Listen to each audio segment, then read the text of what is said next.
আগে যেমন ডায়মন্ড খুঁজে পাওয়াটা খুব রেয়ার একটা ব্যাপার ছিল, এখন একটা কুমারী মেয়ে খুঁজে পাওয়াটা রেয়ার ব্যাপার হয়ে গেছে। বিয়ে তো করেন নাই, করতে যান সামনে, আর যারা করেছেন তারা তো আমার কথা বুঝবেন যে কারেন্ট জালেও যে জাটকা ধরা পড়তো, এখন আপনি কি বলবো পবিত্রতার জাল দিয়ে সার্চ করেন, দেখেন কয়টা কুমারী মেয়ে খুঁজে পান। স্কুল কলেজের মেয়েরাও এখন কুমারী নাই, স্কুল কলেজের মেয়েরাও এখন কুমারী নাই, অনেকেই নাই। পরিবারের লোকজন জানেও এগুলা, এটাই স্বাভাবিক এখন। আর যদি মাশাআল্লাহ এই যুগের কোন দিনদার ক্যাটরিনা কাইফ ভাগ্যে জোটে, তাহলে তার পিছনেই সারা জীবন চলে যাবে।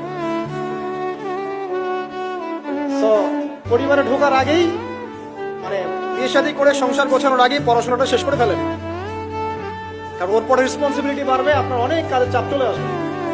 এগুলো সুন্দর মতো ব্যালেন্স করা খুব ডিফিকাল্ট, এত সহজ না। যুগটা ভাই এত কঠিন যে সবকিছু পারফেক্টলি করার চেষ্টা করার পরেও কখনো কখনো হিমশিম খেয়ে উঠতে পারি না।